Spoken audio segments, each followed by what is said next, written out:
Resource consulting is a form of consultation in which the consultant works to identify the best outside resource, to address issues identified by a client. At the point where the client chooses a resource, the resource consultant steps away from the relationship. The primary function of a resource consultant is to enable a client to identify and then use best resources.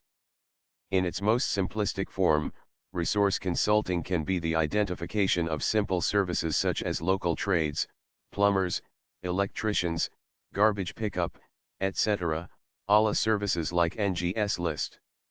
Ron Heifetz, Leadership Without Easy Answers, Clearly Identifiable Problems with Clearly Identifiable Fixes.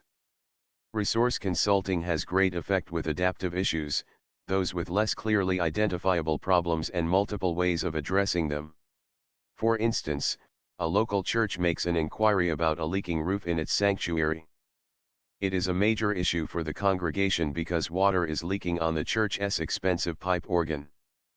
The technical fix would be to provide the name of a roofer well versed in the type of roof this church has.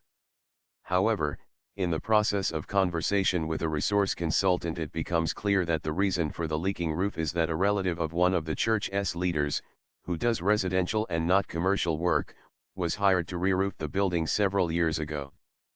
As the consultant digs deeper, it comes to light that the church's governing board has no way to address the issue without causing major conflict and has a dysfunctional decision-making process.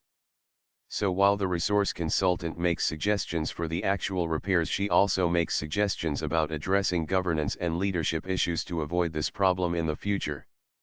Resource consulting was named in 1998 by the Indianapolis Center for Congregations American Samoa a way to name the type of consulting work it was doing, in contrast to the normative type of consulting that occurs in the congregation, business, and nonprofit world.